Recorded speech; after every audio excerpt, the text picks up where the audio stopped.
சந்தோஷம் சந்தோஷம் வாழ்க்கையின் பாதி பலம்.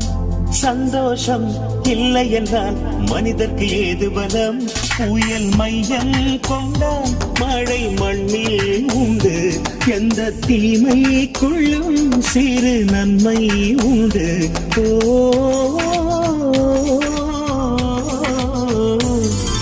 சந்தோஷம் சந்தோஷம் வாழ்க்கையின் பாதி பலம். சந்தோஷம் இல்லை என்றால் மனிதர்க்கு ஏது பலம்? புயல் மையம் கொண்டால் மழை மண்ணில் உண்டு. எந்த தீமை கொள்ளும் சிறு நன்மை உண்டு.